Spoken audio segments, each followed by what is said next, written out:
माँ से मोहब्बत की कहानी। बिस्मिल्लाहिर्रहमानिर्रहीम। शुरू करता हूँ अल्लाह के नाम से जो बड़ा मेहरबान निहायत रहम करने वाला है। सैफ बाबू यूट्यूब चैनल के तमाम नाजरीन को अस्सलामु अलैकुम। दोस्तों, आज हम जो कहानी आपके सामने पेश करने जा रहे हैं उसका मौजू है माँ से मोहब्बत करना। ये बात हम सब जानते हैं कि माँ हो या बाप प्यारा ही होता है। वो इंसान हो या जानवर या चाहे कोई परिंदा ही क्यों ना हो, माँ तो माँ होती है। आइए मिलकर इस कहानी को सुनते हैं। वीडियो शुरू करने से पहले आपसे एक गुजारिश है कि इस वीडियो को मुकम्मल देखें और चैनल को सब्सक्राइब करें और साथ ही में बेल आइकन को प्रेस करें।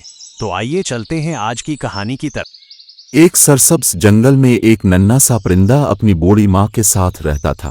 माँ कमजोर हो चुकी थी और उड़ने की ताकत खो बैठी थी, लेकिन बेटा उसकी हर तरह से खिदमत करता।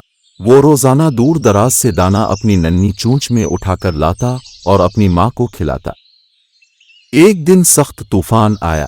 आंधी और बारिश ने पूरे जंगल को हिलाकर रख दिया।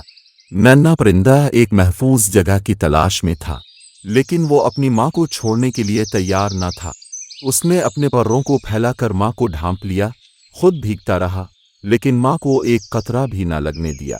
जब तूफान थमा तो सूरज निकल आया, मगर नन्हा परिंदा कमजोरी से बेहाल हो चुका था। माँ ने मोहब्बत से इसकी तरफ देखा और आंखों में आंसू भरा। उसने अपने बेटे को अपनी छोटी सी चोंच से सहलाया और कहा, बेटा, मैं तुम्हें मजबूत देखना चाहती थी, लेकिन तुमने मेरी खातिर खुद को तकलीफ में डाल दिया।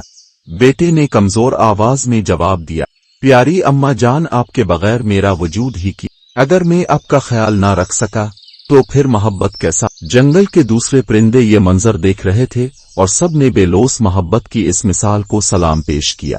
जंगल के दूसरे परिंदे ये मंजर देख रहे थे और सब ने बेलोस मोहब्बत की इस मिसाल को सलाम पेश किया। माँ की दुआएं रंग लाईं और कुछ दिन बाद नन्हा परिंदा दोबारा तंदुरुस्त हो गया। ये कहानी हमें सिखाती है कि वालिदैन की खिदमत दुनिया की सबसे बड़ी नेमत है और हकीकी मोहब्बत वही है जो किसी बदले की उम्मीद के बगैर दी जाए। माँ बाप दुनिया में अल्लाह पाक की नेमत है। इंसान हो या जानवर, चाहे परिंदे हो, माँ तो हर किसी को प्यारी होती है। वीडियो पसंद आए तो लाइक करें और हमारे यूट्यूब चैनल को सब्सक्राइब करें और मिलते हैं एक और नए ऐसी ही वीडियो में। अपना ख्याल रखना। अल्लाह निगहबान।